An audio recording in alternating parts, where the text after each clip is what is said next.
So, Holly, thanks for bringing this up because it's something that a lot of us have thought about. And about 5 weeks ago, my wife and I had researched, and we have 24 pages of notes. I'm happy to share those with anybody that covers scriptures, history, policy, etc. on this. And amazingly, if you want to worship the Lord on any day of the week, nobody has a problem unless it's Saturday. So my dad, who's a stake patriarch in his stake, and then I asked him about it, and he says, "Well, we worship, on Sunday because that's the day the Lord rose." Into discussion, right? Well, I found out that actually in the LDS Church, according to the Deseret News, we have sacrament services 7 days a week. In Hong Kong, there's a lot of foreigners there, and the days of the week, apparently the days off, rotate. So the LDS Church has sacrament meeting on Monday, Tuesday, Wednesday, Thursday, Friday, Saturday, Sunday, right? All over Asia, it differs. In Nepal, it's on Saturday.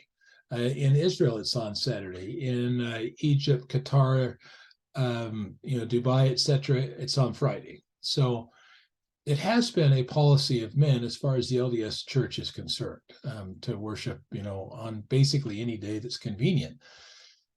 But my wife and I, we found that the evidence was pretty strong, actually, because, when you look at the Greek about the apostles meeting on the first day of the week to break bread, well, that word meant eat dinner, not the bread that you would use in a sacrament service.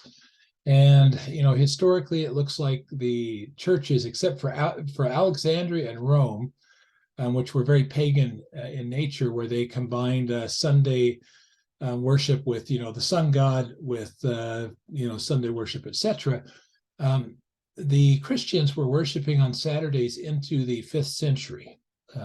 And that's by Socrates, Scholasticus, Solemnius, the ancient historians. A lot of them said, other than those two places, it was really common. Some were worshiping Saturday and Sunday, but there were many of them worshiping on Saturday. So at the end of all this, my wife and I said, okay, let's look at John 7:17.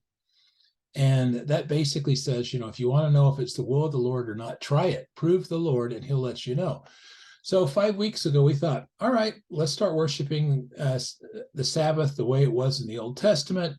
And it predates Moses. So it's not part of the Mosaic law, because all the way back in Genesis, in the Garden of Eden, God sanctifies the Sabbath, what we know as Saturday, the 7th day of the week. He makes it holy. He rests on that day. So it's also the 4th commandment, right? And as far as I know, the Lord hasn't said that any of the commandments have been set aside. The only one that people ever quibble about is this whole Sabbath thing, but it is the 4th commandment. So we thought, well, it's important. And if God changed the commandments, he'd probably be pretty noisy about it. So let's give it a shot. Let's try. So that's what we did. We tried it for 5 weeks, and we noticed immediately greater peace. The Sabbath is a delight. We enjoy it. We like it. We look forward to it. We love it. And I have been a strict keeper of the Sabbath, or of Sunday, Sabbath, I guess, as a member of the LDS Church, which I still am. Forever. I don't read fiction. I don't watch movies. I try to do everything that's going to honor the Lord, handle my church callings, talk to family, friends, etc.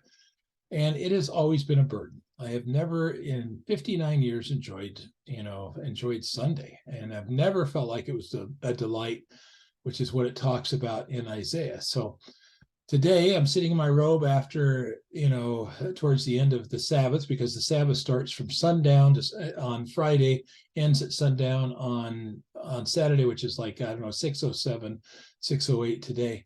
It's the 18th of February here in 2023. But it's amazing, and we love it, and it's great. And oh, by the way, people talk about there being 8 days in this week, or however many days in that week. Well, the fact is that the Jews know what the 7th day is, and it's Saturday. They've been keeping it since before Moses, and it's Saturday. But people will question this. So I'll just share this really quick. If you look at this calendar here, this is when they changed from the Julian to the Gregorian calendar. And you notice that even though it went from the 4th to the 15th, the 4th on the Julian calendar to the 15th of October on the Gregorian, the days of the week didn't change. So just as a matter of thought, but anybody that's interested in this, I would give it a shot. Try it. You might like it.